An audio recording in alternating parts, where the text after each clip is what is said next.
Pozdravljeni, sem Marja Milič in gledate MoneyHow, prvi podcast o upravljanju denarja pri nas.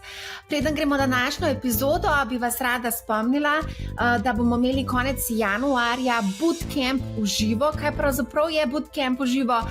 Veliko vprašanj dobivam od poslušalcev, gledalcev o tem, kako sploh začeti investirati. Naredili smo delavnico investiranja za začetnike, ampak očitno nekateri posamezniki želijo mogoče še malce dodatne spodbude. Tako da bomo na tej delavnici oziroma bootcampu pogledali vse, kar moramo vedeti, da lahko začnemo z investiranjem. Fokus bomo imeli tudi na avtomatizaciji, k izvrševanju naših investicij. Pogledali bomo seveda tudi davke. Nekaj vprašanj je bilo tudi vezano na otroške dodatke in kako vplivajo v bistvu naše investicije na socialne transferje. Skratka, delavnica bo v bistvu nekako upgrade, ne vem, če upgrade, no. Delavnica bo v bistvu kot nek dodatek, ta bootcamp bo kot nek dodatek k delavnici, ki že obstaja, in sicer investiranje za začetnike. Vsi, ki se bodo prijavili na bootcamp, pa bodo dobili tudi seveda dostop do delavnice investiranje za začetnike. Torej, dobite bootcamp plus delavnico investiranje za začetnike. Vabljeni, je pa tako, no, glede na to, da želimo čim bolj, recimo temu, imeti nek oseben pristop, se mi zdi pomembno, da je manjša skupina, tako da bo omejeno število prijav. Manjša skupina bo, vkolikor se izkaže potreba, da naredimo še kakšen bootcamp, ga bomo pač naredili. Skratka, pohitite s prijavo, to je lahko tudi eno tako zelo lepo darilo za Božička, za dedka Mraza, za rojstni dan, za karkoli. Tako da toliko za enkrat, zdaj pa pojdimo na vsebino. Danes bomo v podcastu MoneyHow debatirali o potresu, ki se je zgodil na borzi potem, ko je ameriška centralna banka za 25 bazičnih točk porezala obrestne mere. Zakaj so delnice upadle? Prav tako je upadel Bitcoin, zlato, porasle pa so zahtevane donosnosti ameriških obveznic in pa indeks strahu. Takšne korekcije so povsem običajen pojav v svetu investiranja, večina pa ne pričakuje, da bi se to lahko sprevrglo v kakšno večjo korekcijo. Zato bomo večji del epizode govorili o letu 2025 in kako sestaviti portfelj, na kaj biti pozoren in tako dalje. Tako da z menoj so Barbara Gačnik iz Save Infond, David Zorman iz Generali Investments in Tilen Šarlah, analitik. Lepo pozdravljeni. Zdravo. Lepo zdrav. Lepo zdrav. Jaz se prav veselim današnje debate, ampak preden gremo na leto 2025, pa vseeno moramo malo pokomentirati včerajšnji res ameriške centralne banke in pa po mojem mnenju mogoče malce pretiran odziv na finančnih trgih. Pa me zanima vaše mnenje. A gremo, Barbara, najprej s tabo začeti? Ja, v bistvu, kar je bilo mogoče za mene, mi smo tako pričakovali, da bojo znižali za 25 bazičnih točk, tako da to ni presenečenje. Mogoče je majhno presenečenje, da je bilo zaznati, da so v svojih prihodnjih projekcijah začeli malo upoštevati novo ameriško administracijo. Zdaj, najverjetneje so upoštevali podaljšanje davčnih olajšav, ki trenutno so in bi iztekle v začetku leta 2025. Tako da v bistvu so malo povečali projekcije, kar se tiče in gospodarske rasti in pa inflacije. David, mogoče še ti lahko malo pokomentiraš, kako si ti videl včerajšnjo v bistvu retoriko Pavla?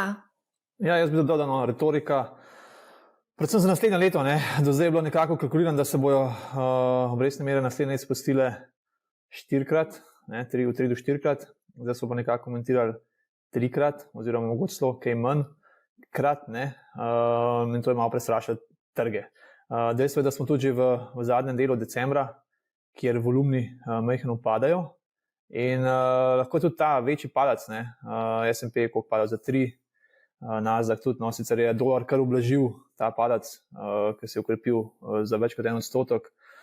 Mogoče te manjši volumni že vplivajo tudi na ta večji padac, ne, na delniških trgih, ne, da se je zgodil majčken stampedo, majčkena realizacija nekih določenih pozicij. Ampak ja, dejstvo je, da je gospodarstvo v Ameriki močno, premočno, ne, da ne rabijo spuščati obrestne mere. In ja, mogoče tudi Trump je že upošteval, ne, te višje tarife nekako dvigujejo inflacijo, ne, in vemo, kakšni so cilji centralne banke. In so nekako komunicirali, da gre lahko pričakovati naslednje leto nekako obrestno mero celo nekje tukaj v tem rangu oziroma samo 2 spusta. No. Tako da to je preplašalo trge, predvsem te delnice, ki so res visoko vrednotene, manjše, ki rabijo to nižjo obrestno mero. No.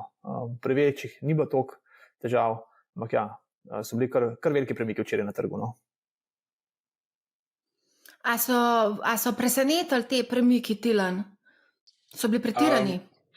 Niti niso bili tako presenečeni za mene, naprimer, ko sem dejansko se že videl, da bo prišlo do nekega switcha iz risk assete v malo bolj defenzivno že kak mesec prej. No, če smo spremljali dejansko bond yielde, naprimer, so šli na 4,5 že dejansko v trendu bliže kar par tednov prej. Se pravi, ta smart money se je selil iz bolj tveganih v malo bolj varne naložbe. To je tudi posledica tega, ker je pač bil ta pričakovan spust že nekaj časa, več kot 90%, da to ni bilo presenečenje za trge.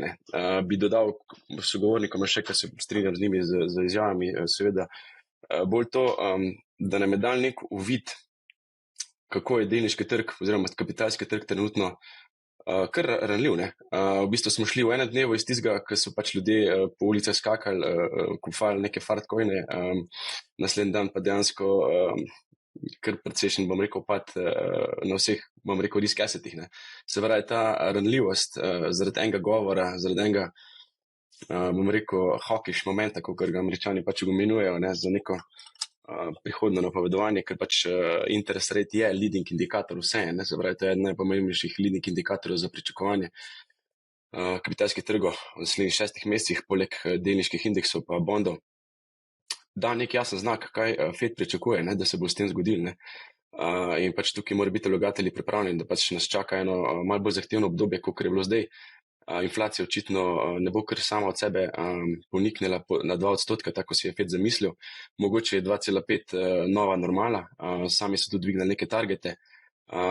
In zdaj gremo v eno obdobje vseeno v precej boljši kondiciji, kot smo bili od začetka lanskega leta. Marja, jaz se spomnim, ko smo mi imeli ta pogovor lansko leto, so bile obrestne mere, smo štartali precej višjih nivojev, inflacija bila na precej višjih nivojih. Trenutno so trgi precej boljši kondiciji, tudi podatki so v boljši kondiciji, kot so bili. In osebno mislim, da ta korekcija, ki smo pričakovali, je zelo kratke narave. A se lahko vseeno večkrat ustavimo pri tem odzivu vlagateljev, ker indeks strahu, VIX namreč je poskočil, sicer ni poskočil na tisto raven, ki smo imeli avgusta, ko je bila korekcija zaradi tega, ker je Japonska centralna banka dvigovala ključne obrestne mere, pa vendar poskočil je, hkrati pa tudi na tem indeksu strahu in pohlepa, ki ga izračunava CNN, pa tudi vidimo, da smo vstopili v območje strahu. Kaj se zdaj dogaja z vlagatelji, zdaj ob koncu leta, Barbara? Po moje je to povezano s tem, da smo v bistvu celi čas se zavedamo, da so vrednotenja na delniških trgih povišana, sploh v ZDA. V bistvu je to, bom rekla, ta pohlep krhke narave potem, ker ko se nekaj začne odvijati v drugo smer, kot smo pa sprva pričakovali, pač potem pride do takih naglih reakcij. Zdaj ne moramo mimo tega, da so vrednotenja v ZDA bistveno višja, kot so pa na ostalih regijskih trgih, in seveda tudi ZDA so ravno zaradi tega najbolj občutljiva, pa še koncentracija je tam najvišja, sploh kar se tiče teh, bom rekla, delnic, ki so zaslužna, da so delniški trgi tam, kjer so. Govorimo o teh veličastnih 7. Ja, te veličastni 7, zdaj, če pogledamo ta indeks, je upadel, mislim, da danes za 4%, ampak če gledamo pa posamezne delnice, so bili pa kar upadi precejšnji, recimo Tesla za 8%, potem smo imeli Apple za 2%, dobre 2%, Amazon 4,6%, Google 3,4%. In marsikdo se na tej točki seveda vpraša, a je to zdaj pravi čas za shopping, za nakupe?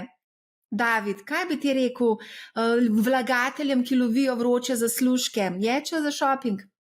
Težko je, se pravi, če spajo včeraj -3, pa dolar, se pravi -2. Težko je za vsake -2 reči, da zdaj pa že, takoj gremo kupati. Veliko lažje je, če imamo, ne vem, vsaj 10% korekcijo, rečemo, ok, zdaj pa je neka priložnost. Na kakšnih delnicah smo imeli, ampak govorim nek indeks, da kupimo. Tako da bo zanimivo spremljati teh zadnje 2 tedna v decembru. Bomo videli, kaj bodo te nižji prometi prinesli, ali bo še kaj panike, ali se bo kaj razvil, dobimo neko konkretno korekcijo že konec leta, majhen uravnoteženje vseh teh vročega zraka, da se majhen ohladijo glave. Videli smo, kakšen je bil let, celotno leto na ameriških borzah, v bistvu enosmeren promet, tista avgustovska korekcija, hitro pozabljena, po Trumpu, hitro je vse letel. Sploh ne vem, ni bilo naložbe, ker ne bi šla nekako gora. Sam gledal si, katera bo šla bolj gora, ker so bilo res težko to delati. Rabimo neko ohladitev, malo normalizacije. Tako da bi bilo priporočljivo, da bi se zdaj kakšen mesec dobimo malo ohladitve, kakšno korekcijo, recimo 10%, da lahko rečemo vlagateljem, zdaj smo nekaj so tečaji padali, dajte spet malo investirati. Zdaj 2%, tako kot smo včeraj, ali pa 3 rečemo, pa danes gledamo futurese, so tudi že kar gor, težko biti pameten. Zdaj ne lovimo vsake 2%. Jaz mislim, da moje mnenje osebno je, da se bo še malo razvilo, da je nekaj za počakati, nekaj spremljati, pa da lahko dobimo še majčkan nižje tečaje. Ja, ravno danes sem se pogovarjala z enim analitikom, ki tudi pravi, da bodo ljudje januarja unovčevali dobičke, tako da takrat lahko pričakujemo še malo večjo korekcijo. Tilan, ti si trader in si šel v shopping, bo šel v shopping? Danes še ne. Danes sem bil dejansko out of office vse dan, tako da pa par meetingov, tako da ne. V bistvu nisem niti tečaja pogledal razen zjutraj. Mogoče, če dam komentar na tole zadnje vprašanje, se pravi, pogledamo širšo sliko. Mi smo dejansko zdaj v 3. letu nekega cikličnega bull marketa, zadnje 2 leti so izjemne, ponesle so dejansko debele dvomestne številke donosov, mislim, da od 25 do 27% vsako leto. Pričakovati, da bo 3 leta zapored enako, kot je bilo zdaj, se pravi, je malo, bom rekel, malo noro, ali pa bomo šli v nek nek balon. Se pravi, tle se morajo rasti umiriti, ne glede na to, kak trg je dejansko reagiral, in se pridružujem mnenju, za neke večje nakupe, naprimer, tisti, ko imajo na sideline nek denar, naprimer, za nakupe, vse 10% brez počakal, to je neka normalna korekcija. Tu, če se, delniški S&P pogleda indeks, ponavadi je bil tam 9,9, pa pol 9,9 je bila korekcija, tudi avgustovska. Tudi en lep support ima dejansko iz teh nivojev, dejansko minus 10%, tam je en lep support, če bi tisti dosegel, naprimer, bi se splačali v delnice, naprimer, Teda, jaz mislim, da bo še prišel trenutek za nakup, je pa vsak tak shake-out, naprimer, en dober pokazatelj, še vedno, ko sem prej omenil, mi smo še vedno v nekem bull marketu, to zdaj ne pomeni, da je bilo neko spremembo, neko res drastično, pa da gremo nek bear, sigurno ne. Bo primerno še za nakupe tudi v letošnjem letu, Sam ni treba hiteti, sploh ne zdaj v prazničnih časih, volumni so majhni, zdaj so prazniki, treba se kaj druga podružiti, ne pa sam delniških indeksov gledati. Ok, ampak imamo en znan fenomen, naslednji teden je Božič, imamo namreč Santa Claus Rally. Gledali smo v decembru, kako donosni je bil recimo S&P 500 in dejansko v zadnjih 12 letih je bil 8-krat pač ta december super donosen, 4-krat smo imeli rdečo barven december, tako da tudi podobna situacija na DAX-u, recimo Evropa je bila tudi relativno, govorimo o Santa Claus Rallyju, se pravi, to se začne tam enkrat sred novembra, pa konča tam enkrat, ne vem, sred januarja se mi zdi, Kaj si pa mislite o teh, recimo, teh fenomenih, ki so si jih izmislili borzniki, kot je recimo Santa Claus Rally? Barbara, povej, Veš, kaj se meni zdi? Meni se zdi, da kolikor hitro začnemo mi govoriti o nekih vzorcih, in mi pričakujemo pač pa ta Santa Claus Rally, ko se v zadnjem mesecu leta dogaja, se mi zdi, da se potem te rallye začnejo premikati, ne vem, iz decembra v november, potem iz novembra v oktober, oziroma pač vsi hitimo nekako vnaprej in pa se človek vpraša, če v bistvu sploh to še vzorc. Zdaj v bistvu tudi letošnje leto smo začeli precej bolj zgodaj zaradi Trumpa po volitvah, ne? Tako da ne vem, no, jaz osebno na te vzorce ne polagam, bom rekla, prevelike pozornosti, no. Zdaj smo že večkrat Trumpa omenili, ne? Zdaj imeli smo ta Trump trade, trgi so res fantastično rastli, videli smo praktično rasti na vseh možnih trgih, pa me zanima, tudi recimo Powell je včeraj že namignil, da, tudi ti si mislim, da Barbara rekla, da se že nekako da nekako razmišljajo o tem, kakšna bo njihova politika. Pa dajmo mogoče malo pokomentirati Donalda Trumpa in vpliv na kapitalske trge. Mogoče lahko tudi pogledamo, kako je bilo v prejšnjem mandatu. Veš kako, mi gledamo Trumpa, v bistvu vse te njegove predvolilne obljube na dva dela, ne. Deregulacija pa nižji davki so definitivno pozitivni in za gospodarstvo in za rast dobičkov, ne. Na drugi strani imamo pa omejitvene dejavnike, carine, potem imigracijo, omejitev imigracije, to bo pa v bistvu pritisk na posledično na cene, na inflacijo in pa potem pritisk seveda na obrestne mere, ne. In tudi tu se mi zdi, Powell sicer tega ni neposredno omenjal, ne, ampak jaz mislim, da ta previdnost, se pravi, to znižanje iz 4 znižanj na predvidena 2, je raven po moje povezano s tem, da se bojijo, da bi spet inflacija dobila zagon, ne. Ker zdajle v zadnjem času smo videli, da je ta deflacijski proces malo zastal, in lahko se zgodi, no, še posebej, če gremo potem zdaj bolj pozitivno naprej, ker mi vseeno ocenjujemo, da bo neto efekt deregulacije pa nižjih davkov napram carinam pa znižanju imigracije, da bo pozitiven, ne, da bo rast v ZDA naprej se nadaljevala, ne. Tako da v bistvu je ZDA uspel neke vrste mehki pristanek, ne. Kaj pa vidim, mislite dalje? Tilar, kaj pa gledaš? Ne, to vam jaz. A to imaš ti, Barbara? GDP za zadnji kvartal, ne, za tretji kvartal je zdajle. Tretji kvartal je, ja. Ta zadnja številka. 2,1. Ja, v bistvu po pričakovanjih. Po pričakovanjih. A ni bila 2,8 pričakovano? Ne, meni piše survey 2,1. Ne, drugače za tarife, ne, pa vpliv, ne, na inflacijo v Ameriki. Jaz sem kar prebral, v bistvu, kar se je dalo v teh večjih finančnih inštitucij, no, kar so dali ven. Dejansko je vpliv na inflacijo, pač tarife vemo, kaj še ne, se pravi, inflacijo zvišajo, ne, na GDP pa nekako negativno vplivajo, ne. Tako da bomo videli, no, kako bo Trump se lotil. Lahko da je bilo to malo predvolilne retorike, pa teh tarif oziroma carin ne bo toliko, ne, pa bodo samo nižji davki, pa deregulacija, ne, to bi bilo nekako optimalen scenarij. Dejstvo je pa, da Trump pač ni ta tipičen republikanc, ne. In če smo pogledali prvo leto njegovega prejšnjega mandata, ne, so delniški trgi kar lepo pridobili, no. Tudi zdaj nekako smo že štartali po neki tej trajekciji in bomo videli, no. Dejstvo je, da Trump prenaša nek ta grid na trg, nek pohlep, ne, in bo delal v tej smeri, no. Tako da Trump načeloma za delniške trge je po mojem mnenju pač pozitiven, no. Ja, lahko sem, v bistvu je zanimivo, da recimo tudi v prvem mandatu oni hotel iz 35 davke znižati na dobiček, ne, na 15, pa mu v bistvu to ni uspelo, ne, in tudi zdaj je recimo, on je omejen z proračunskim primanjkljajem, on je omejen z dolgom, sicer ima večino in v senatu, se pravi v kongresu in v zgornjem in spodnjem domu, ampak ni nujno, da mu bojo vse politike, ki si jih je zastavil, tudi dejansko uspele na ta način, ne.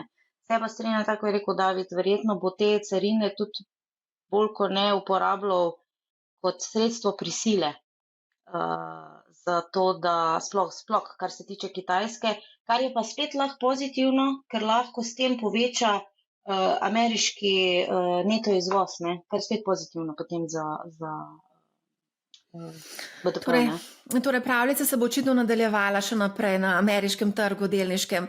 Mogoče, Tilen, vsem bi se pa tukaj dotaknila tudi kriptotrga, deglobalizacija, deregulacija, konec koncev so bile to prve kriptovolitve, če lahko temu rečem. Včeraj je Pavel zelo lepo povedal, kar je v bistvu Trump tudi konec koncev napovedoval in to je sprožilo res nek še ekstra bull run na kriptotrgu, državne rezerve v Bitcoinu, rekel je Pavel včeraj, no go. Ne bo to šlo tako, kot si je Trump predstavljal. Pa mogoče če lahko še malo kriptotrg pokomentiramo.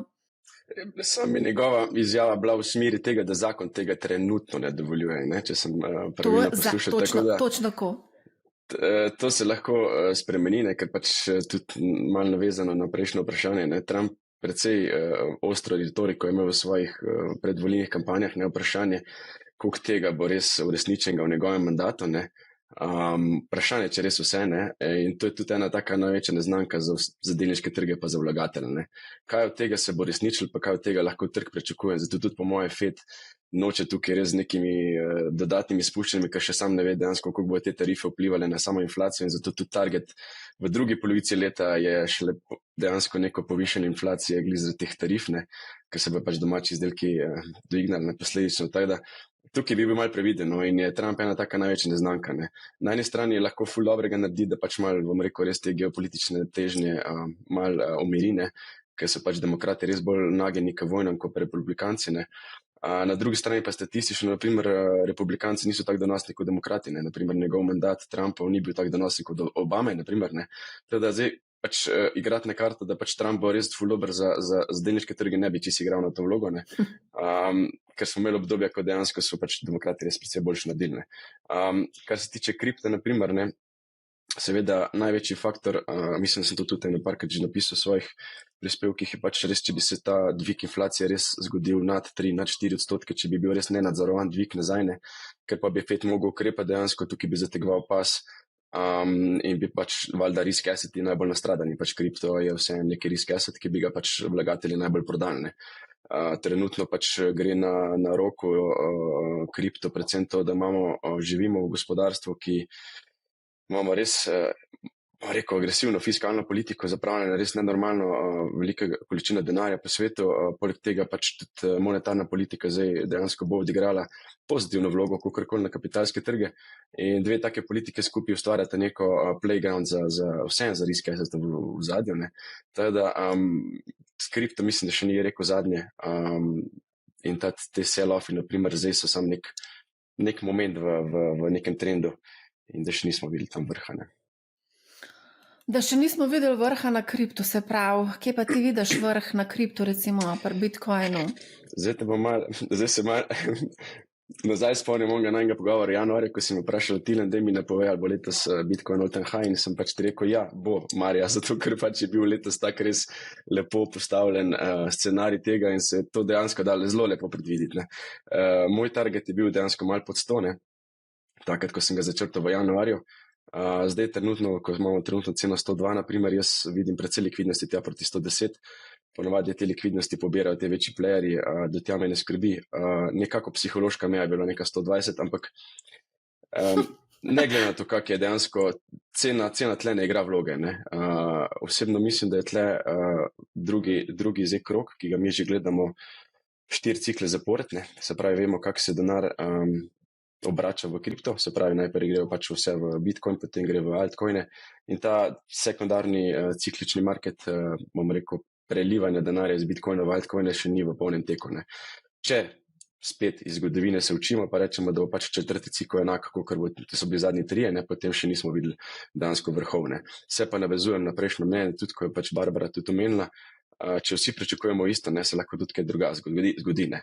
Teda tle bi vseeno, pač jaz to zelo tradersko gledam, moj denar ni vezan na neke sklade, da bi imel omejene naložbene politike, in jaz pač to res lahko selim iz asseta v asset, kjer pač vidim priložnosti, in pač, ker bom videl, da se bo delo top na kripto ali pa top na kjerkoli drugih assetih, ga pač lahko manj kot minutki spremenim in gremo v neke druge zadeve, ne. Ampak trenutno jaz ne vidim nobene spremembe v politiki in pa v pričakovanjih, ki smo celo leto do zdaj videli za naslednje mesece.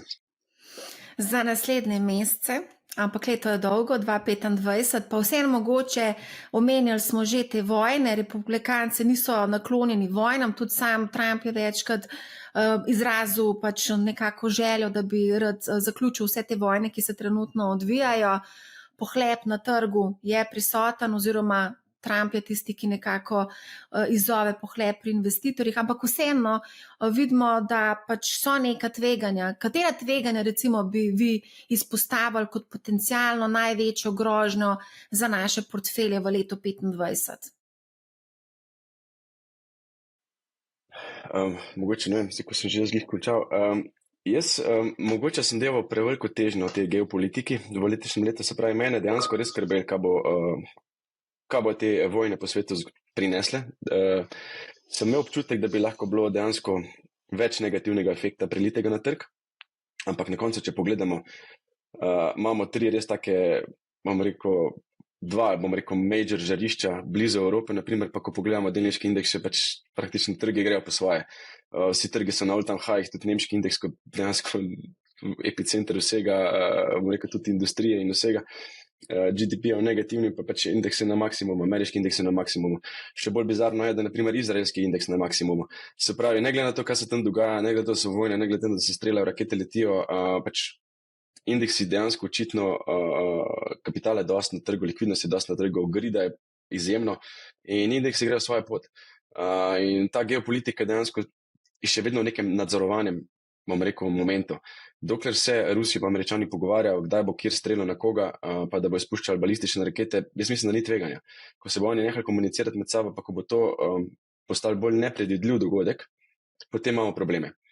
Teda, če se navežem na Bližnji vzhod, naprimer, mene ne skrbi, dokler naprimer, ne bojo zapirali na Sueza, pa napadali tankerje z kakšnimi večjimi raketami, naprimer, dokler to samo obstreljujejo z nekimi manjšimi zadevami, pa da vse to pod nadzorom, naprimer, jaz ne vidim problema, ker je tudi surovinski trg jasno nakazal. Teda, tukaj bi mogoče te transportne poti omenil, naprimer, za globalne trge, od trgovine do surovine, to so poti, ki bi naprimer lahko prenašali neke tveganja, do takrat pa tega ni.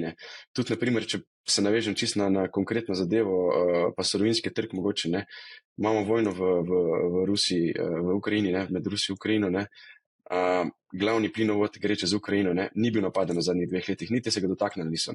Normalno plin teče v Evropo.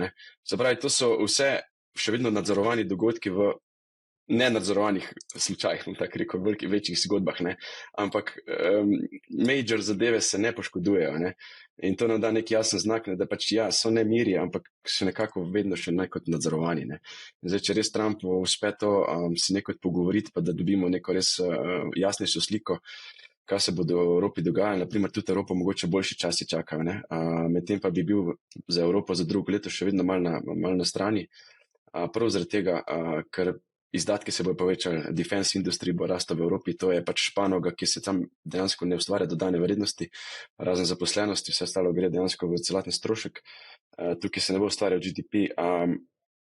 In tukaj mogoče tako, kar se tiče trgov opredeljenih, je tu treba iskati take, ki bojo manj odvisni od kakšnih geopolitičnih zadev, ampak jaz mislim, da geopolitika ne igra več vloge.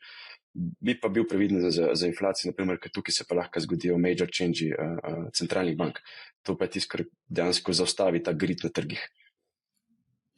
Ja, dejansko smo res se zelo veliko pogovarjali o geopolitiki kot o res nekem tveganju, ki lahko nekako sesuje borzne tečaje. Ampak ja, kot vidimo, ni bilo nekih dramatičnih premikov, tudi konec koncev.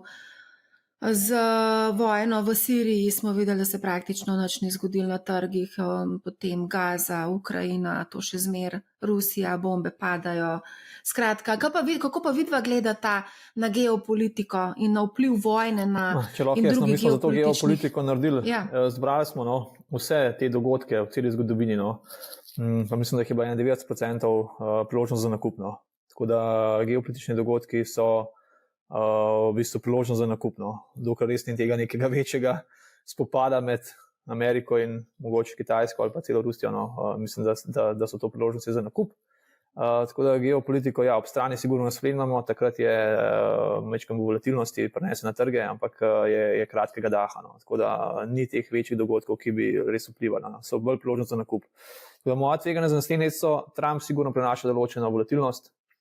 Že zdaj, no, recimo, ali pa že napovedi, ali pa konkreten en primer, če se dotaknemo, tele ameriške zavarovalnice, United Health, no, ki je bil v bistvu umor,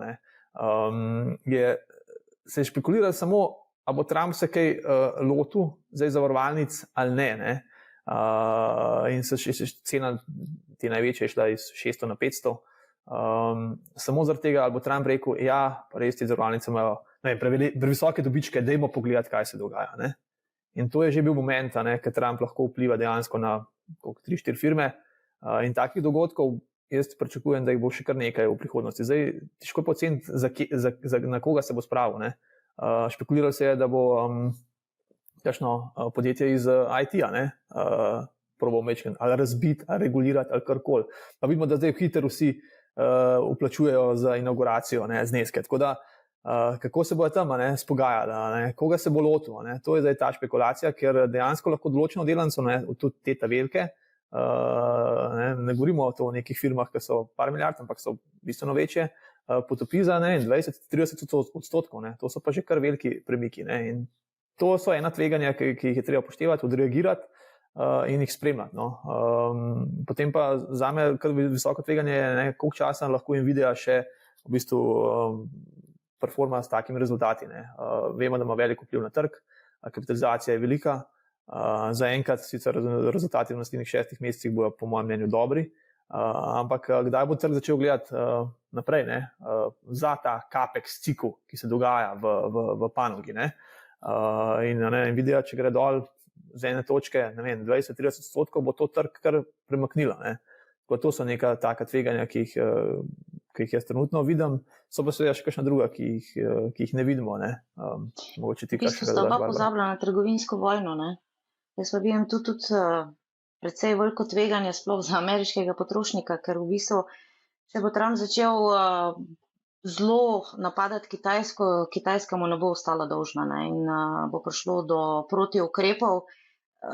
Glavno breme vseh teh spopadov bo pa nosil ameriški potrošnik. In verjetno v enem trenutku se lahko zgodi, da kljub močnemu trgu dela, kljub nekih prihrankov, ki jih še ima, da se bo začel precej, bom rekla, zadržano obnašati pri potrošnji. Določeni deli potrošnje že malo trpijo, tako da to je tudi ena pretnja za ameriško gospodarstvo, recimo lahko. Se pravi, če povzamemo poleg, kaj praviš, David? Ne, če smem dodati, ameriški potrošnik, jaz ga tudi zelo dobro spremljam z v bistvu, koliko sredstev ima teh nekih presežnih sredstev. Neka stopna varčevanja je, ki jo imajo ti potrošniki, potem so s COVID-om dobili, mislim, da 2,5 bilijona nekih dodatnih, presežnih sredstev na računih, to govorim v depozitih, v kešu, v denarnih skladih. In ta številka se je špekulirala na začetku letošnjega leta, da bo v bistvu teh presežnih sredstev nekako zmanjkalo do konca leta. Ampak dejansko, kaj se je zgodilo, v bistvu je v boljši kondiciji, kot so vsi napovedovali, ameriškemu potrošniku še zdaj. Še zdaj ima v bistvu 1,5 bilijona teh presežnih sredstev, kar pomeni, da ima nek excess cash, ki ga porablja. Tudi videli smo Cyber Monday pa Black Friday, številke zelo dobre. Tako da ameriški potrošnik, po mojem mnenju, je v bistveno boljši kondiciji, kot se je mislilo na začetku leta in ostaja v nekako močni kondiciji tudi zaradi nekega wealth efekta zdaj v trenutnem zaradi delniških trgov. Ja, to se pa seveda lahko spremenilo. Delniški trgi padajo, lahko više cene s carinami vpliva na njega, se potrošnja zmanjša oziroma gre cena gor in se mu razpoložljiv dohodek zmanjša. Ampak zaenkrat bo ta potrošnik, vsaj kar kaže zdaj mislim, te številke je, da bo vsaj še pol leta v tej dobri kondiciji, da ima nek presežek v bistvu denarja, da mu še ni čisto zmanjkalo tega denarja presežnega, govorim tako, ker da ga malo imaš, pa ga lahko se malo igraš, daš v kripto ali pač karkoli kupaš. In je ameriški potrošnik, po moji kalkulaciji, je v dobri kondiciji in bo pač še nekaj časa v dobri kondiciji. Ja, se pa to spremeni, ampak nekaj časa bo vse trajalo, ni to, da se zgodi v enem tednu, ne v enem mesecu, ampak tako pol leta, da imamo 2 kvartala, recimo, da se vidi, da se zadeve slabšajo. No. Se pravi, poleg geopolitičnih tveganj smo rekli povišana inflacija, potem smo rekli povišana volatilnost, naslednje leto lahko pričakujemo povišano volatilnost. Nekateri analitiki celo pravijo, da bomo težko ponovili rezultate letošnjega leta, da bodo bistveno nižji, da ne bomo imeli takšne rasti. Konec koncev, če pogledamo sam te veličastnih 7, mislim, v letošnjem letu, to so res nore donosnosti. Nvidia 160%, Tesla 77, Meta 68%, Amazon 45%. Mislim, to so nore številke. In dejansko veličastnih 7 so bili vlečni konj, recimo S&P-ja, Nasdaka. Ti si, David, lepo povedal, a bo Nvidia nadaljevala s svojim performancem v letu 2025, kaj lahko Nvidio ustavi. Pa dajmo mogoče se vseeno ustaviti pri temu AI balonu in pa pri teh veličastnih 7, kaj lahko pričakujemo tukaj v naslednjem letu? Bomo še deležni takih lepih dvomestnih ali pa celo tromestnih rasti? Po mojem mnenju ne. V bistvu so prej teh veličastnih 7 so tudi izstopali zaradi tega, ker v bistvu je bila njihova rast dobičkov nadpovprečno visoka v primerjavi z ostalimi, ne. Zdaj pa se kaže, da se bo ta rast dobičkov upočasnila in v bistvu bo ta gap med njihovo dobičkonosnostjo pa med dobičkonosnostjo, rečemo, preostalega trga, se bo zmanjšal. In temu ustrezno se bo verjetno prilagodila tudi nadvlada teh delnic. Ne bojo več tako donosne, kot so bile. Je pa tu še ena druga stvar, da v bistvu investicije v umetno inteligenco se pa bodo nadaljevale. Še vedno kaže, da smo mi nekje, zdaj kaj 2 leti je od tega, kaj imamo ChatGPT, smo nekje na začetku tega cikla. Ta cikl se bo nadaljeval ne samo s hardverom, s softverom, z storitvami, tako da do neke monetizacije zagotovo bo prišlo. Tako da biti proti tem delnicam v tem trenutku nima nekega smisla. Zagotovo moramo pa pričakovanja precej prilagoditi, kar se tiče donosov. Pa vidva. David, a pa Tilen. Ja, oprosti, David.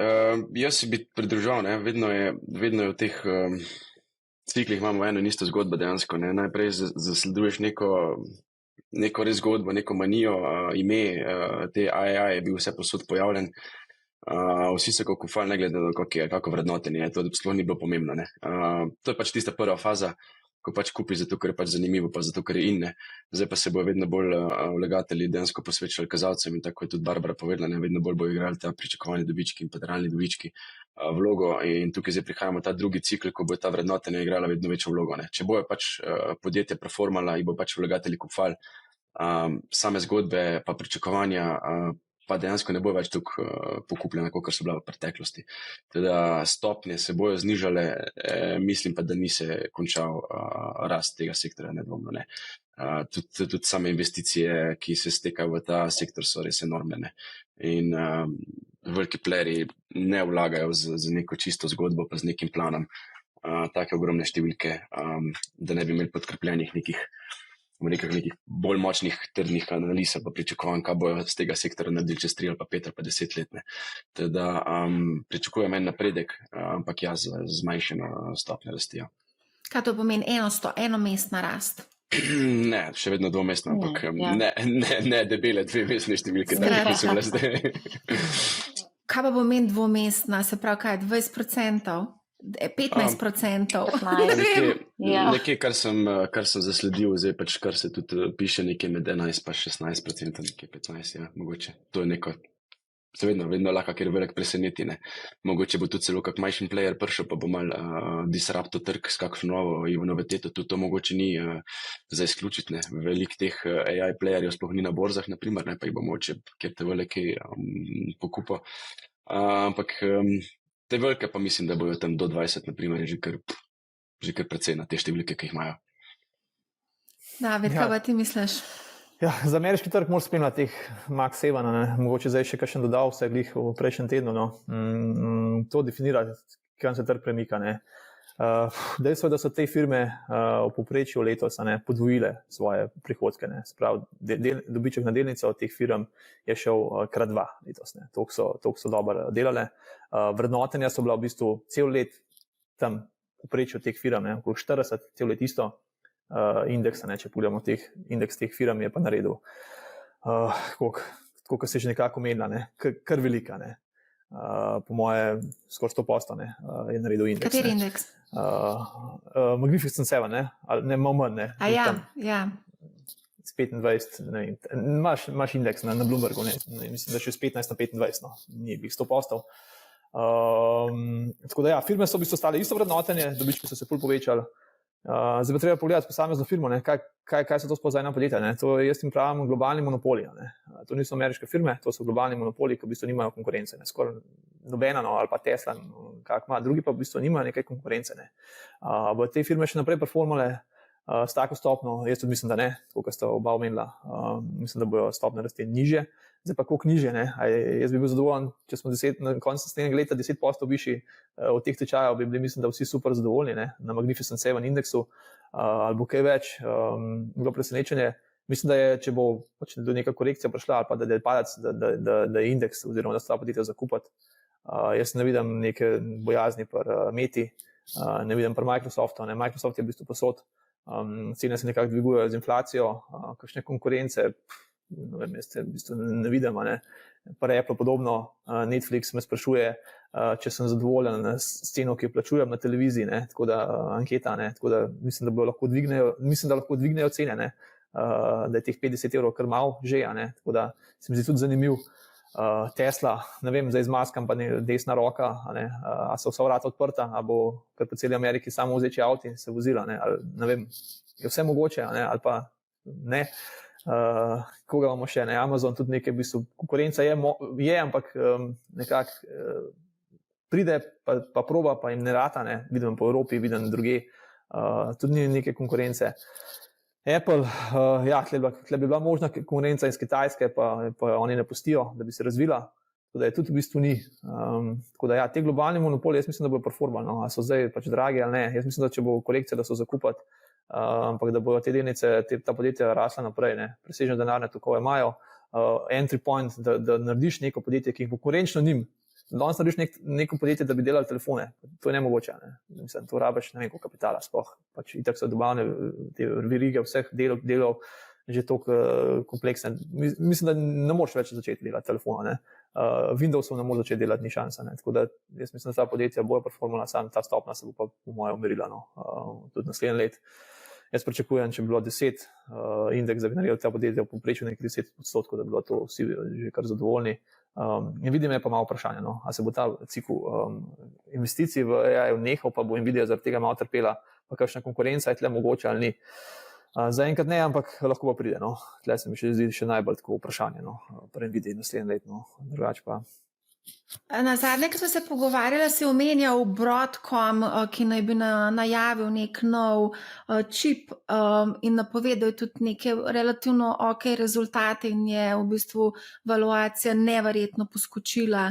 Mislim, da si rekel za 200 milijard in da vse skupaj bila tržna kapitalizacija čez 100 milijard, čez 1000 milijard dolarjev. Recimo, to so tudi ene take zanimive zgodbe. Ja, polno enih v bistvu v IT-ju je skozi nekaj novega. Letos smo imeli tudi leto tega Palantirja, pa ta SoundHound se pojavlja, ki je v bistvu AI zvoka, lahko nadomesti vse te calling centre, v bistvu v globalnem nivoju, ima še neč, ali nima. Polno nekih podjetij je, v IT-ju gledam recimo skozi sklad ali pa kaj se dogaja, vsak let je kaj novega, kje pa je bila Nvidia 10 let, ali pa polno enih podjetij. Tako da tudi tle so vedno so spremembe, vedno prihajajo nova podjetja, kakšno umirajo, Intla noben več niti ne pozna, pa še kakšne druge najdemo, ki jih v bistvu ni več. Tako da tle bojo razmere take bojo ostale. Razen te velike so po mojem nedotakljivi. Težko je bo kdo ta monopol razbil. Bojo pa neka nova pa sigurno nastala. Zdaj, komu bojo dozela nek prihodek, je vprašanje, dejstvo je, da nek prihodek je fiksen, vsak si mora razporediti delček, da če eno vzame, pa za enega ni. Ampak ja, treba je pa biti agilen, spremljati te nove trende. Tudi, ker se je v zadnjem 2 meseca, se niti nisem toliko spremljal, ampak nek kvantni računalnik se je kar nekako pojavil. Po enih podjetjih je šlo krat 10 gor, sicer majčkih. Pa je še Google prišel ven z novim čipom. Tako da ja, to je ongoing story, ki se bo nadaljeval tudi naslednje let. Treba je spremljati in probati zajahati kakšen trend ali pa najti kakšno podjetje, ki bo večje v prihodnosti. No, ta trend obstaja že kar nekaj časa in se ga že kar dolg časa jaha, ampak gremo poiskati nek nov trend, mogoče. Zdaj, pred kratkim sem se z nekom pogovarjala, ki je izpostavil, da znajo biti zelo donosne tudi mala in srednja velika podjetja, ravno zaradi teh davčnih spodbud, ki naj Trump v bistvu prenesel. Kaj se pa o tem mislite? Ali pa podjetja z manjšo tržno kapitalizacijo? Ja, v bistvu, ja, glih deregulacija, pa predvsem nižje obrestne mere, ne. To je lahko zelo katalist za ta podjetja. Sicer mala podjetja v ZDA so v bistvu v primerjavi z ostalimi malimi podjetji pod drugod manj regulirana, ne, tako da oni ne čutijo takega bom rekla, pritiska. Ja, zagotovo je to lahko pozitivno za mala podjetja, predvsem kar se tiče davkov pa deregulacije. Ne. Tilan? Osebno za drugo leto, naprimer za 2025, imam bolj preferred large caps over small caps. Prav zaradi teh cikličnih dejavnikov, ki sem jih prej naštel, se pravi, pač manjša podjetja imajo večjo beto. Če bo šlo kaj narobe, bo šlo tam dejansko bolj narobe kot pri large capih, in glede na to, da pač imamo 2 leti za sabo izjemno donosne, ne bi stava dejansko na neke manjše zgodbe, zato pač tle zasledujem pač large caps over mid caps ali pa small caps. A lahko mogoče se dotaknemo še mogoče za leto 2025, kako gledate na mogoče defenzivne panoge? Kjer pa je defenzivna panoga po 30% Po mojem, imaš zdravstvo v mislih, ne? Ja, zdravstvo tlele predvsem, ne. Ja, povej, Barbara, vem, da spremljaš. Zdravstvo je o zdravstvo, kdo bo tebe ljubil, ne? V bistvu mi smo zdaj, se pravi zdravstvo, zadnji 2 leti precej na repu, in kar se tiče donosnosti in priljubljenosti. Dobro, v ospredju so bile pač te IT teme, ki so bile bistveno bolj donosne. Razlog je pa malo tudi v tem, da v bistvu ni bil toliko naraden investitor, zaradi tega, ker smo imeli tudi precej popravkov napovedi, kar se tiče dobičkov navzdol. Malo je bil razlog ohlajanje Kitajske, potem visoka obrestna mera, ki je bila veter v prsa biotehnologiji, pa posledično tudi so bile pod udarom te življenjske znanosti, pa seveda ta fade out pandemije, ko ni bilo več toliko teh pandemičnih diagnostičnih prihodkov in tako naprej. Tako da smo kar precej pod udarom, no, zdaj za nameček z novo administracijo pa prihaja še Robert F. Kennedy, ki je zelo znan anticepilec, in tudi takrat recimo je bilo zelo zanimivo, ko se je njegovo ime pojavilo, da bi bil on odgovoren za zdravstvo v ZDA, so popadale delnice Moderne. Mislim, da je šlo to celo za 20-30% dol. Tako da tu se vidi ta ena velika negotovost, ki nas čaka, če bo Robert F. Kennedy potrjen, ne. Dobro, druga taka, bom rekla, zelo zanimiva stvar je bil še ta Dr. Oz, ki naj bi skrbel pa za zavarovanja, za Medicare, ne. Prijetno je tudi, da recimo zdaj, ko je Trump zaupal, se pravi zniževanje stroškov administracije, da bojo posegli mogoče v zdravstveno zavarovanja, spet ena negativna konotacija, tako da v bistvu, če tako pogledam znotraj, mogoče edino lahko najdem nekaj pozitivnega v medicinski tehnologiji pa v medicinski opremi, ki je mogoče malo z teh deregulacij pa davkov malo izuzeta, no, ne čisto vsem, ampak mogoče najmanj prizadeta s tem, tako da tu je tudi dost investicij, recimo pulzna ablacija je zdaj zelo en tak trend, tako da tu se bo še verjetno dosti razvijalo pa prevzemalo. Je kar nekaj izzivov, no. Vrednotenja pa tudi moram reči, zdaj, če pogledamo, glede na to, da so tudi EPS-i kar bili pod pritiskom, ne morem reči, da so pa zdaj cene oziroma vrednotenja pa precej nizka, ne. Smo nekje na nekih dolgoročnih povprečjih ob visoki negotovosti, ne. David, a še ti mogoče tle kaj predstavo, glede na to, da si omenjal umor, znan umor šefa United Health. Ja, sej v bistvu ne veš točno, kaj se bo razvil, ne, iz tega, ne. Če se Trump loti zavarovalnic, vemo, kakšen je ten sistem, kam grejo dobički, a ne. Saj kaj bo naredili slovenski privatni ZZZS, a ne, za razdeljevanje denarja, ne. Rabiš vse neko inštitucijo, ne. Pač je pa to seveda tudi mogoče, ne. Kdo bi vedel, ne. Dvom pa, da v državi kot je Amerika, ne, da se bo kaj takega lotili. Lahko jim pa da kakšno regulacijo, kakšen windfall tax, ne vem, bomo videli, ne. Vse je mogoče, ne.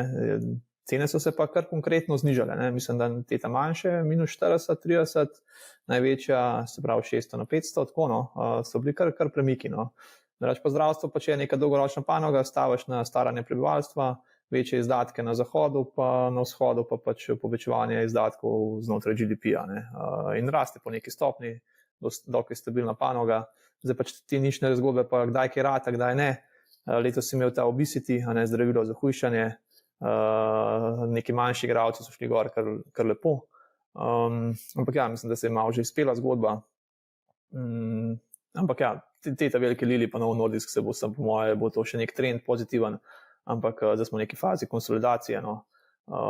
Druge nišnih pa niti trenutno ne najdem tudi jaz nič kaj pametnega znotraj healthcare panoge, da bi bila kakšna Da bi bilo zelo pozitiven, ne. Ja, tako, no. V bistvu, dobro, mogoče zdaj, če si glih obesity omenil, zdaj mogoče bomo dosti bolj spremljali ta drugi val teh zdravil, ker zdaj so bila zdravila za iniciranje, zdaj pa pridejo zdravila, oralna zdravila, ne. Ampak tudi tu smo že videli, trg ima zelo visoka pričakovanja in zdaj, če zdravilo glih ne doseže tistega odstotka znižanja telesne teže ob nekih ugodnih stranskih učinkih, v bistvu delnica utrpi kar, mislim, so razočarani in potem delnica posledično utrpi kar precejšnje padce. Tu so kar zdajle bile visoke kazni, no, bom rekla, zelo visoka nihanja, nenavadna za zdravstvo. A lahko skočimo mogoče še na plemenite kovine, Tilan? Kako vidiš plemenite kovine, zlato, srebro, kaj se bo dogajalo v letu 2025? Jaz sem še kar bullish na zlato. Celo leto sem bil, pa dejansko sem še. Pričakujem, da bo cena prek 3000 plus. Prvi trigger, da bi se to lahko ustavil, je, če bo slučajno centralne banke nehale kupovati, kar se dejansko v prejšnjem mesecu ni potrdilo, ker je Kitajska spet povečala nakupe. Ima tak res dober moment, je lego cel čas, leto je bilo izjemno za tako plemenito kovino, dejansko res po mojem najboljših let. Je v nekem lepem trendu in mislim, da se še ni končala tle rast. Teda tle smo še kar long in če pač pride do padca, naprimer je pač res en recommendation buy on dips, ker mislim, da bomo šli kar precej više. Silver je en tak bullish play moj, kar precej dejansko je pa res, da je tukaj malo bolj industrial play, ne, se pravi, ga ne moramo glih smatrati za neko plemenito, ampak je tudi industrial play, ki je pač povezan z GDP-om. Teda tukaj treba malo paziti, ampak je pa tudi eden od redkih assetov, ki ni na all-time high še, ne. Na svetu, pač res ena izmed redkih zadev. Tudi mislim, da se bo pač imel nek trend proti $50 nazaj, zdaj okoli 30. Ta dva, na primer, še boste dala nekaj svojega, no, dodala. Mogoče samo tok 2600, približno malo čez 2600 je potrebno trenutno odšteti za zlato, za 31,1 grama, medtem ko za srebro, kot si rekel, tam blizu 30 oziroma 29. Se pravi, ti pa ciljaš na 50 oziroma 3000 za zlato. Gold prek 3000, ja. V roku 5 let proti 5.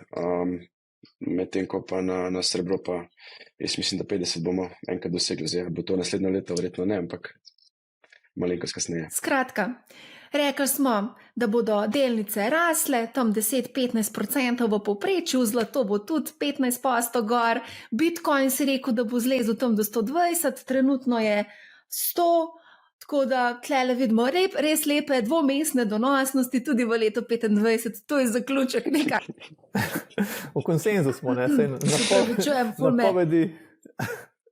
Pa si ful euforično ob teh To je to. donosih. Ne, pač To je to, skratka, pravljica se nadaljuje. smo večkrat omenili, mislim, da vsi trije, da smo združeni tukaj, da pač bolj challenging year ahead, pa mene ne bi presenetil kakšen večji popravek, ne, ampak vse smo omenili dejansko, da dokler se res nek sentiment v širši sliki ne spremeni, je pač to pač priložnost za nakup, po moje, no. Se pravi- Da trenda nismo končali, no. Mogoče sam to, na koliko pogosto imamo te popravke na letni ravni, da so 10 ali pa 15%, ene dva popravka taka na leto imamo, zagotovo, ne? Tako da to ni nič presenetljivega. Nenavadnega. Kako? Nič nenavadnega. pravim. Nič nenavadnega. Ja. Zdaj, preden zaključimo, bi pa vseeno rada se dotaknila tudi BlackRock je spremenil strategijo strukturiranja portfeljev, zdaj oni tudi vključujejo, Barbara, tebi skozi singla. Kaj dobivaš z ene maile, Madonna? Dobivaš signale, kaj moraš kupiti. Ja, glej. Ne, če vrede. Ne. Veš, to pa je busy day, ne? Busy day, se bomo kmalu zaključili. Sam to, mogoče še BlackRock omenimo, pa njihova spremenjena strategija investiranja, zdaj oni vključujejo tudi Bitcoin, in sicer tam okrog 2% v te svoje portfelje. Tilen, tebe to ne preseneča, tudi drugi že se mi zdi, te, ki se ukvarjajo z investicijami, sploh za večje stranke, že nekako vključujejo v portfelje, tudi konec koncev Bitcoin, konec koncev imamo tudi ETF, ki sledi Bitcoinu in Etru, tako da se ti zdi to neko presenečenje, oziroma se ti zdi, da To je- je pomembno, da vključujemo tudi mali vlagatelji kripto v svoje portfelje. Ja, to je bil moment, ki je dejansko se je dogajal zadnje leta, se pravi ta pritisk javnosti, da pač te veliki začnejo tudi spremljati Bitcoin oziroma kripto, je bil pač res prisoten, res ogromen moment in podpora javnosti, in pač to je čist korak, ki je mogel slediti. Zdaj, kdo vse bo to začel, bom rekel, vključevati v portfelje, zdaj pač res težko napovedati, ne, ampak več in več bo dejansko te integracije v nek real world, pa real asset managerjev. Je pa res, ne, da kakorkoli smo pogledali, ne, če pač nisi bil long v kriptu zadnjih 10 let, si pač nisi mogel doseči neki nadpovprečnih donosov. Tako da vse, ne glede na to, kakšne cene so, pač kripto je del tukaj, je del, bom rekel, nekega ekosistema. In ne bo šel stran, to je zdaj jasno, če 5-6 let nazaj nismo tega vedeli še čisto prepričano, zdaj dejansko lahko rečemo, da res ne bo kar ugasno, ne. Se mi zdi pač smiselno, ja, da se pač te zadeve spremljajo. Je pa tudi tukaj res treba poudariti, ne, zdaj točka vstopa je pomembna, ne, kakorkoli pogledamo. In te volatilnosti so ogromne, ne, in pač eno vlagatelj, če ga pač kupi na 108 ali pa 109, zdaj ne more pričakovati, da bo šel na milijon v enem letu, ne. To je bilo res malo utopično, pač jaz osebno mislim, da bomo pač videli še eno kar zelo veliko korekcijo na Bitcoin, meni preseneča, če bi padel na 40 ali pa 30 tisoč dolarjev, ne. Videli smo te korekcije po 70-80% in pač ne vem, zakaj zdaj, da v prihodnosti ne bi bilo isto. Moramo vedeti, da s tem, ko prije BlackRock noter, pa s tem, ko prije veliki Wall Street skladi noter, ne, to je smart money, ne, to ni neumen denar, ne. Oni dejansko vejo, zakaj kupijo, pa kdaj prodati, pa kdaj kupiti spet ponovno, ne. In poleg tega pa z večjimi volumni, ki jih oni delajo, dejansko lahko kar tržno manipulirajo, dejansko zelo lepo, ali na opcijski trgu, ali na futuresih, ki imaš na CME-ju. In njihovi premiki se bojo poznali na cenih realnih pol kripto, ne. Teda to je treba spremljati, kako se bojo veliki igralci spreminjali, svoje navade, svoje nakupne, kakšne investicijske logike bo imelo v ozadju. In vedno več, ko bo smart money noter, vedno težje bo za majhne igralce. Spravi, te donose, ki smo imeli v zadnjih letih, res ekstremne, pač jaz mislim, da to pa se, da se bo pa treba pač navaditi na neke manjše donose, ampak še vedno proti navadnim delniškim trgom mislim, da bo nadpoprečni. Zdaj se mi zdi, da si povedal kar nekaj zelo pomembnih stvari. In sicer korekcijo pričakuješ in te ne bi presenetili, če bi Bitcoin upadel iz trenutnih ravni na 30 ali 40 tisoč dolarjev. To je Po pomembna prihodnosti sem rekel, korekcija. Kakšna prihodnost je to? Pač 25 videli smo, do zdaj so bili 3 taki cikli, ne. 3 po 3 takih ciklih, potem halvingih je pač vedno prišla neka večja korekcija. Ne trdim, da to se bo zgodilo zdaj, ampak pač gremo gledati statistiko za nazaj, ne, so do tega vedno prišli, ne. Lahko, da bo zdaj drugače, seveda lahko vedno drugače, ne. Ampak pričakujem eno malo večjo korekcijo, ja. Zdaj mislim, da mogoče še ne tako malo, ampak bo pa prišla. Še ena stvar mi je padla v ušes, če lahko temu tako rečem, ker si rekel, da tisti, ki niso bili long na 10 let, mislim, da leta 2014 marsikdo sploh ni razmišljal o Bitcoinu, glede na to, da Bitcoin obstaja od 2009, ne, pa da smo ta prvi hype imeli tam 2017, 2018, ne, ko smo res videli res nore cene, takrat je cena šla 20 jurjev, pa smo mislili, da je to, ne, pa je pa sledila res dolga zima, a ne. Kako pa recimo DZU-ji gledate na pač te spremembe, ki se dogajajo v svetu? A obstaja kakšna šansa, da bojo tudi recimo DZU-ji mogoče investirali v kakšen ETF na Bitcoin ali pa Ether ali pa na karkoli že pride? Ja. Ja. To je čisto malo hipotetično, saj vem, da ne bo... Nista hipotetično vprašanje. Hipotetičen odgovor. Ker v bistvu vidimo, da bo v prihodnosti, tako kot je recimo zlato, bo tudi zgleda Bitcoin oziroma kriptovalute en asset class, ki bo v prihodnosti del osebnih portfeljev. Zdaj, kdaj ali če in v kakšni meri bojo pa to DZU-ji ponujali, pa verjetno tudi odvisen precej od regulatorja. Da tu si ma ne bi upala špekulirati, kako bojo šle stvari. Se regulator že ima navodilo, da mora v bistvu pripraviti zakonodajo oziroma to bi mogel že imeti narejen, tako Banka Slovenija kot ATVP zaradi majke, a ne, tako da, no. Kaj pa ti, David, misliš? Ja, dejstvo je, če bi bila regulacija, no, jaz ne spremljam točno, kje smo zdaj v tej fazi, ne, kdaj bo. Za DZU je, zakaj pa ne bi lansirali nekega sklada, kriptosklada, ne, če zberejo dovolj sredstev, a ne, če je povpraševanje, ga seveda bomo, ne. Sej, to je to, če je povpraševanje, je to. Jaz mislim, da uspeh ETF-ov na Bitcoine kaže, da tu je prostor, ne, za vlagatelje, tako da je mogoče pa to naša prihodnost, ne, na mesto plain vanila. Plain vanila. Pa sem, da gremo v kripto. Da ne bomo zadnji vstopali. Ja, na vrhu zadnji. Aj, dobra, ja. Nabrijanje, ne. Tilen je ful dobro povedal, točka vstopa je zelo pomembna. A ne? Ja. In marsikdo se tudi zdaj konec koncev sprašuje, veste kaj, mene dostikrat vprašajo? Zdaj se ne splača investirati, zdaj je vse ful predrago, zdaj bomo počakali, da se vse skupaj sesuje. Pa dajmo odgovoriti enemu takmu poslušalcu, gledalcu, ki razmišlja na tak način in teh je zelo veliko trenutno. Čakamo na korenito korekcijo, do tistega trenutka, ko se to ne zgodi, ne bomo nič delali. Ta market timing je taka ena zmozljiva kategorija. Jaz bi vseeno vsakemu vlagatelju pač, mislim, 3/4 časa trgi rastejo, ne. Vmes so seveda tudi korekcije, ki je super fajn, če jo lahko izkoristiš, drugače pa na dolgi rok se vlaganje v delnice pač vedno izkazalo kot pozitivno.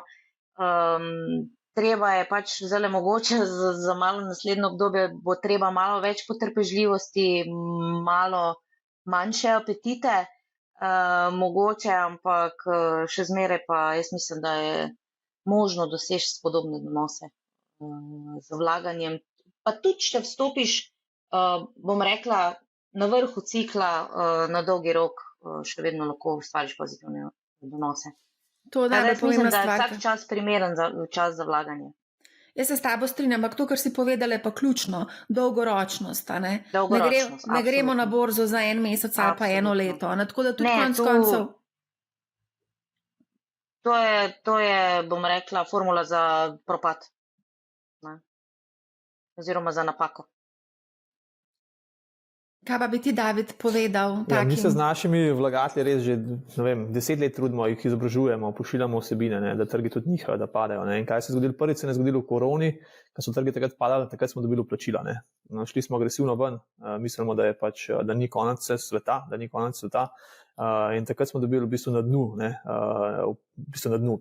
Takrat okoli dna, ko so trgi padali 30, v bistvu uplačila, ni bilo izplačila, ker kaj se dogaja, ljudje čakajo, pa ko pade, pa itak ne upajo kupiti, ker so prestrašeni, ali pa še prodajo. Ali lahko sem neki, David, to moram povedati, ker ustavljate bom. Mislim, da to ni najboljši pokazatelj, kako vlagatelji vedo, kaj počnejo. Takrat, ko je bila korona, smo se ukvarjali z lastnim preživetjem. Takrat se ti nisi ukvarjal z nakupi na borzi.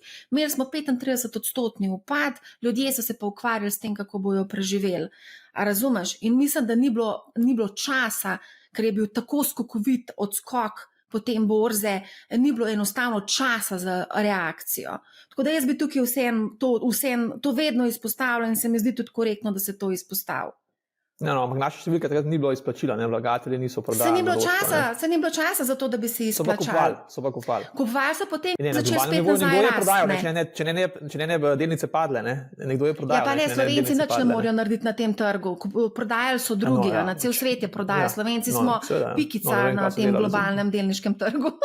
Slovenci ne vem, se razumem, kaj hočeš povedati, ampak dejstvo je, da to ni najboljši pokazatelj, kako je slovenski vlagatelj super odreagiral, ker enostavno ni bilo časa za to reakcijo. Glavno, nekaj izplačil smo imeli, ampak mi se še zmeraj naprej trudimo, da pač vlagatelji izobražujejo, da trgi padajo, da ne delajo panike. Takrat je najslabši trenutek, takrat so tudi v bistvu premiki so veliki. Če ti pogledaš zadnjih 10 let, pa si zamudil teh 50 najboljših dni, ker so pa ponovadi takrat, ko trgi padajo, je tvoj donos bistveno nižji na koncu. Tako da je treba biti pač konstantno investiran. In ko trgi zanihajo dodati, ali pa pač saj ne smeš pa tega nujno, da ne prodaš. Kaj se pa zgodi? Potem zdaj sem prodal na dnu, pa malo raste, pa kdaj pa zdaj kupati, pa zamudiš. Pa si pa 20% zamudil, pa greš spet mogoče noter, pa spet malo pade, pa si spet, spet sem. Polno je bilo v bistvu enih teh napak je pri malih vlagateljih, ki to spremljajo, in tudi sprašujejo te, v bistvu tudi zdaj te sprašujejo, drago je malo, kaj pa zdaj. Ja, je drago, ampak čez bo še pač tečaji bojo višji, indeksi bojo pač višji, tako je v bistvu, če verjamemo v obstoj sveta. Če bo konec sveta, pa pač lahko rečemo, da ne bojo višji. Jaz se s tem v bistvu strinjam, da pač ni potrebno vsak dan gledati tečajnice in reagirati na vsako korekcijo. Je pa tudi resno, konec koncev smo na začetku te epizode omenjali tudi avgustovsko korekcijo. Takrat se je zgodil S&P upadel za 5%, kar je bil eden večjih upadov v zadnjem času, v ne vem kolikih desetletjih. Enostavno naslednji dan je šla zgodba dalje. Tudi danes, ne vem, če pogledamo futurese na vkljub korekciji, ki se je zgodila včeraj zaradi Feda, sej vidimo, kaj se dogaja, kot da se nič ne bi zgodil. Mislim, da je bil futures na Tesli, če sem prav videla 5%, da je že pri dobu. Zdaj ne vem, Tilan, če imaš računalnik pržgan, da je plis poglej. Če imaš slučajno spletno stran ožgano. A veš, tako da se mi zdi, da tudi ljudje vidijo, pač zgodi se korekcija, itak bo šlo nazaj gor, a ne, Tilan, itak bo šlo nazaj gor. Itak gre vse vedno gor, to je interes vseh na delniškem trgu, tisti, ki so se pač, tako ste omenili, ta the long run je ful pomemben, jaz sem vesel, da sem začel zelo hiter, zato ker pač portfelj gradiš čez 10-20 let in drugače gledaš na situacijo. Verjamem, da v zadnjih 2 letih je kar veliko strokovnjakov pa pametnjakov večjo nastalo na trgu, ker pač časi so res omogočali, da si kamorkoli si dal dejansko letos denar, si pač naredil plus. Zelo redko, prvo se ne spomnim dejansko naložbe, ki bi letos dal, pa bi naredila minus. In v teh časih je pač vsak lahko pamet, ampak te časi se bodo spremenili. Enkrat si zmagovalec, enkrat si poraženec in svojo, bom rekel, neko donos na svoj portfelj pa lahko gradiš čez leta in še lepo dokažeš dejansko, da si imel prav. In kar je pomembno je to, da se prilagajaš ciklom, ker cikli bojo in cikli bojo pršali in cikli bojo vedno obstajali. Mi smo v 3. letu nekega cikličnega bull marketa, ampak imamo pa dejansko 15-letni sekundarni market, ki traja dejansko res od prejšnje krize. To pa 15-letno obdobje, to je pa ogromna perioda. In tisto 15 let nazaj začel po tistem res dropu investirati, je ogromno profitiral. In takšne situacije bomo imeli še vedno v prihodnosti pa bojo priložnosti iz tega nastajale dejansko. Ne? Ampak zdaj, ko smo pa dejansko v neki, lahko da rečemo, zadnji periodi tega megatrenda, ne, je pa treba biti vse malo bolj previdne. Ampak, kot ste rekli, ne, z nekimi postopnimi vlaganji na delniške trge, absolutno. Jaz drugega načina dejansko res ne vem, kako to, da dejansko pač investiraš, ostaneš investiran, ker pač ekonomija, v kateri živimo in kateri bazira vse skupaj, to so pač kapitalski trgi. Če ne investiraš, si pač te požira inflacija, te požirajo stroški in drugače ne gre. Pač moraš investirati in moraš ostati investiran. Jaz se s tem absolutno strinjam. Absolutno se strinjam. In zadnjih 15 let smo res imeli zelo lepe rasti dejansko od zadnje krize in marsikdo si ni upal vstopiti na ta vlak ravno zaradi neke slabe izkušnje iz leta 2008. A ne, vemo Slovenija, kaj se dogaja, pri nas večina je bila investirana na Balkanu, ampak spet, to je bila spet neka napačna odločitev, investicija v najbolj tvegano špekulativno regijo in potem je cel svet oziroma vse svetovne borze so natekane. Tako da definitivno dolgoročnost in pa seveda biti stalno investiran, pa postopno investiranje se mi zdi, da je en pravi korak. S tem, da tudi čeprav mene doskrat naši gledalci in poslušalci, pa tudi na YouTube me doskrat berem komentarje, pravijo, da nisem naklonjena kriptu. Jaz ne vem, odkje ta informacija, res ljudje pojma nimam. Jaz dejansko sem zagovornik tega, da se dodaja tudi ščepec seveda kriptovalut v portfelje.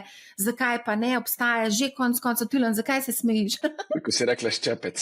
Ščepec.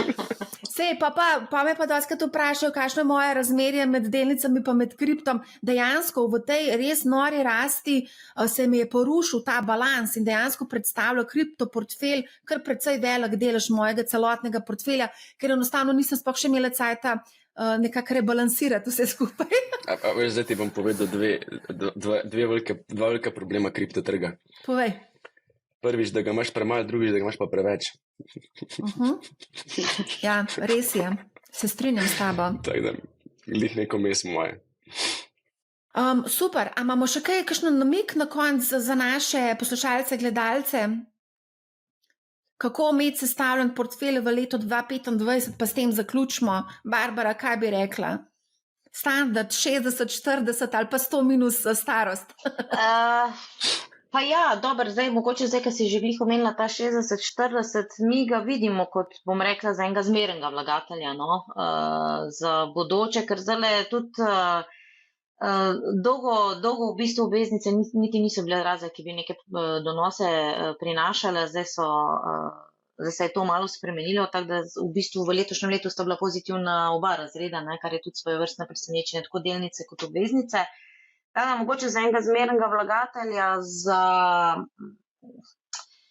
bom rekla, za takega, ko ima pa malo večje apetite, pa jaz mislim, da z IT zgodbo ne bo brcno v temo, sicer bojo donosi oziroma pričakovanja naj ne bojo previsoka, pa glede na to, kak se zdaj dogaja razvoj politik, gospodarskih politik, jaz mislim, da brez ZDA portfelj kljub visokim vrednotenjem ne bi smel biti.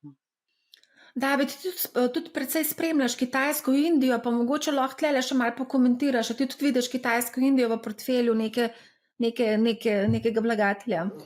Mislim, Kitajska bi pač lahko bi imela enih večjih podjetij na svetu, lahko bi naredili, kar bi v bistvu hotel, politika jih nekako ustavlja, tako da zdaj imajo pa pač, ne vem, nisem nekako zelo optimist, vrednotenja so nizka, ampak če bi politika pustila tem podjetnikom, da delajo stvari naprej, da jih ne bi regulirali, ne bi se jim usedali v nadzorne svete in tako naprej, jim dirigirali, koliko imajo lahko maržo, kaj lahko delajo, bi bilo tam bistveno boljš.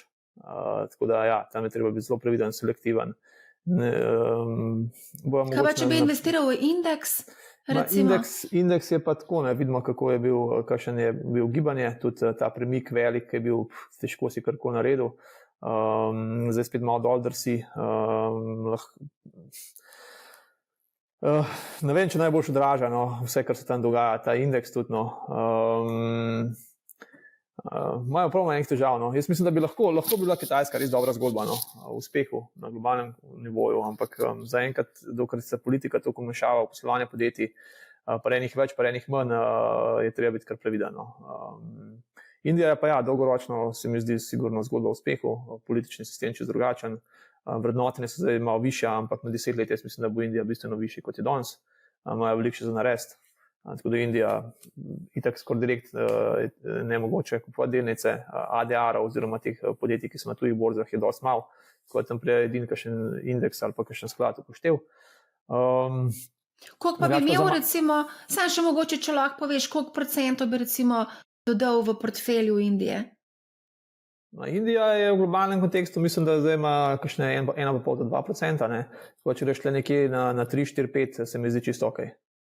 Se mi zdi, da je zamet več v portfelju. No.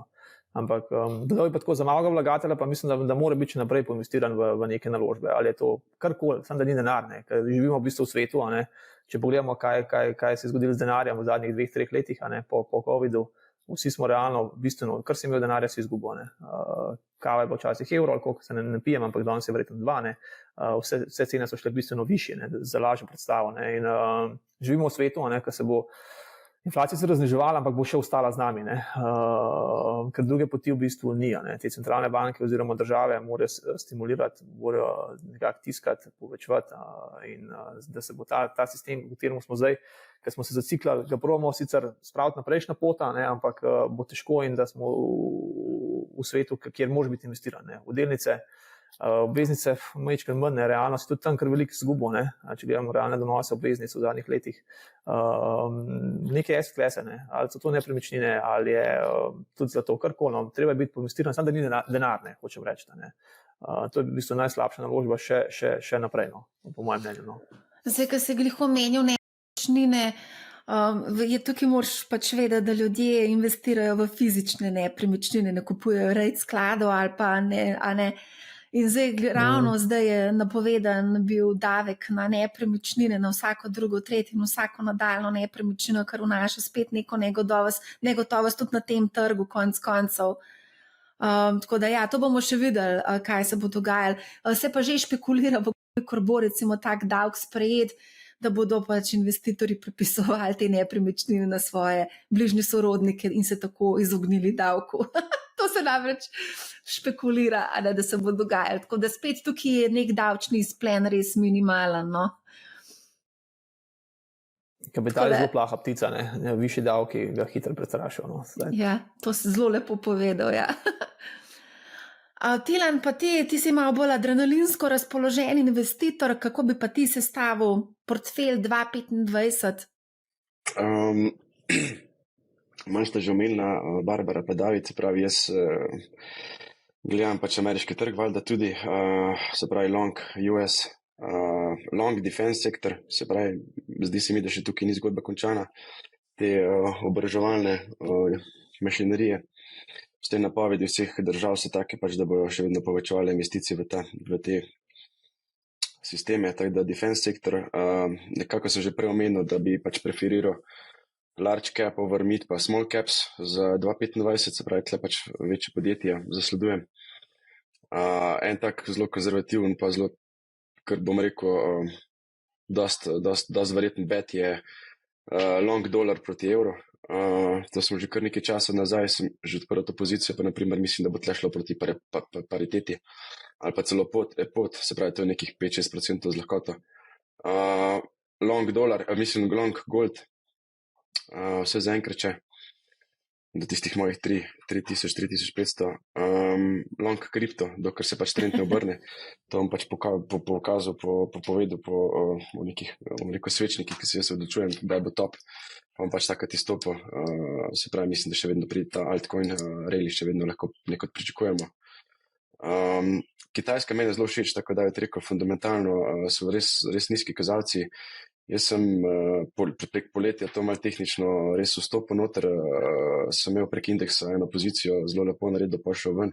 Zdaj se je indeks konsolidiral, ustvarja neko podporo. Kitajska je malo bolj postavljena zdaj kot pred prvim mandatom Trumpa.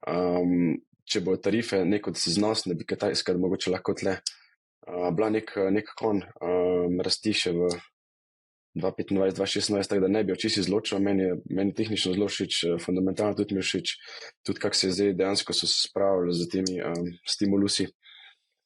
Pa dejansko domače potrošnje, domačini zdaj kupujejo, pač oni so res hazarderi, vlagajo predvsej denarja na delniške trge. Teda tle ne bi čisto izpostavil, mi je zelo všeč, tako da če bo price action pravilen, bi vstopil nazaj. Indijo bom pa spremljal. Indijo pa res nisem imel na radarju, pa bom imel zdaj pogledal. Mogoče res zanimivo, no, tako da je rekel. A vas lahko še nekaj vprašam? Kje pa je Evropa? Nemčija je Nemčija, dober DAX indeks ni potlačeno, še zmeraj je dvomestna rast, ne. Ampak konec koncev so neki izzivi v Nemčiji, politični izzivi, avtoindustrija je kar precej v krizi. Kaj si pa mislite, mogoče samo tako na splošno vaše mnenje o Evropi? Jaz imam Evropo malo na sidelineu, že prej sem nekaj omenil, tudi zdaj imamo volitve v Nemčiji, februarja, mislim, da pač celotna ta stara infrastruktura se mora malo zamenjati, industrija, dejansko avtomobilska kola, paradni konj bo mogla se spremeniti, da bo pač Kitajci jo pojedli. Teda Evrope se malo izogibam, tudi zaradi tega, ko bo pač šlo v defense industriji predvsej denarja. Imeli bomo probleme, tudi videli smo ECB, dejansko bo šla v precejšnje kate na interest ratih. Mi je pa kot država všeč Norveška, naprimer, ne. Tukaj bi, naprimer, mi je všeč, kako so pozicionirani, imajo močno krono, imajo močen dejansko energy sektor, vemo, da Evropa bo dejansko mogla uvažati plin in nafto iz Norveške, drugače ne bo šlo. Pa dejansko, kar je pri njih pozitivno, je to, da imajo največjih državnih skladov, ki bo pač, če bo prišlo do nekega crasha, njihovi delnici začeli tle kufati. Teda tle je nek velik firepower v zadnji, ki bi lahko dvignil te norveške delnice. Teda mi je všeč kot država, kako je pozicionirana. Tudi indeks se zelo lepo drži, ampak to je mogoče taka ena kot neka alfa. To si zdaj že parkrat omenil pri meni Norveško in potem so vprašanje, kako kupuješ Norveško, se pravi, kaj kupaš indeks? Ja, ETF sta. Aha, ETF na norveške delnice. Imaš pa tudi dejansko, kar mi je sektorsko, zdaj, če si me že glih vprašala. Sektorsko sta mi pa všeč pač energy in te drugo, Norveška pač znana po lososih, ne. In imajo predvsej teh podjetij, ki gojijo losos in prehrana in dejansko stajajo na dva podjetja zelo velika. In če potegnemo celo zgodbo, ker mislim, da sem tudi že enkrat le omenil, da sem long na prehrano, ne. Pač tudi prehrambeni sektor mi je ful všeč, zaradi cele demografije, kamor gremo, pa pridelave hrane, se pravi losos, ogromno proteinov in če gremo po policih, po naših trgovinah, vedno sam protein in dejansko največ teh suplementov prihaja iz teh dveh podjetij. Teda sektorsko pač energy pa pridelava lososa oziroma prehrambenih. A video ta tudi mogoče kaj komentirala Evropo? Da bolj spremljata Ameriko pa... Ja, jaz sicer bolj spremljam Ameriko pa zdravstvo, ampak v bistvu jaz se čisto strinjam s Tilnom. Evropa zdaj sicer lahko z zniževanjem obrestnih mer dobi en tak kratkoročen fiskalni impuls, ampak mi imamo dolgoročne strukturne izzive in dokler tega ne bomo premagali, bo verjetno bolj on the sideline Evropa tudi pri investitorjih. Ne.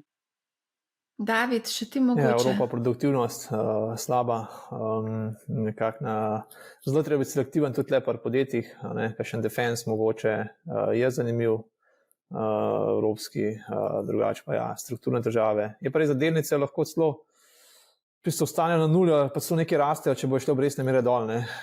Vseeno so faktorov obrestne mere, ne. Tle v Evropi v bistvu kaj drugega po mojem ne bo ostalo, tako da delnice iz tega stališča, ampak tudi evro bo pola, ne. Evro bo pač še dodatno izgubil, ne. Ampak delnice pa lahko celo, ne, težko biti pol, da nisi investiran, če te delnice nekako, ne, vseeno so na nuli ali pa te nekaj ohranjajo neko vrednost, ne. Vseeno bolj biti investiran v delnicah, ne, v Evropi, kot pa spet v nekem denarju biti. Ne.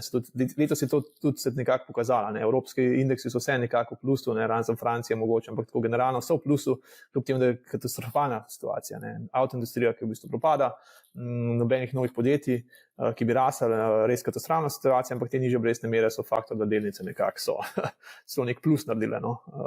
Tako da jaz mislim, da v naslednje je podobna zgodba. No. Zdaj, če pa hočemo kaj več narediti, bo treba biti pa zelo selektiven v Evropi. No. A lahko sem še nekaj vprašal? Se vem, da sem že 3-krat rekla, da bomo zaključila, ampak sem še eno vprašanje.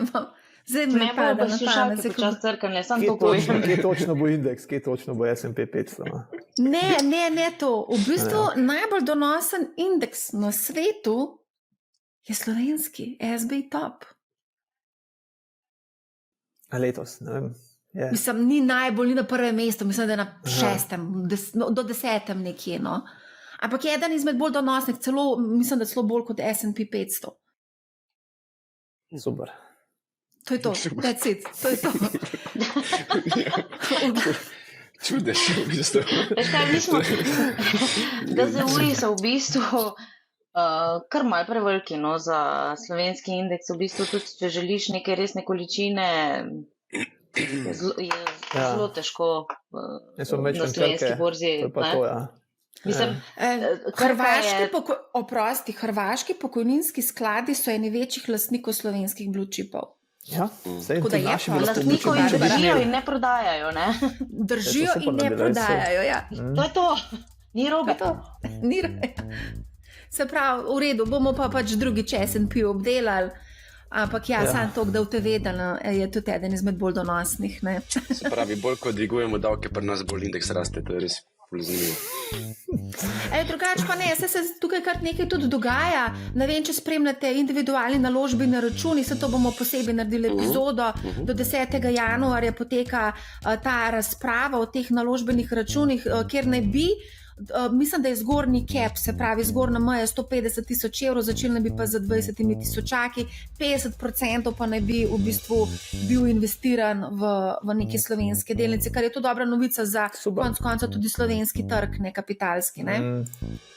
Tako da mogoče boste rabili dodati kakšen ščepec, kakšnega slovenski indeks v vaše sklade, pa bo kakšna korekcija se zgodila tudi na vašem skladu v plus.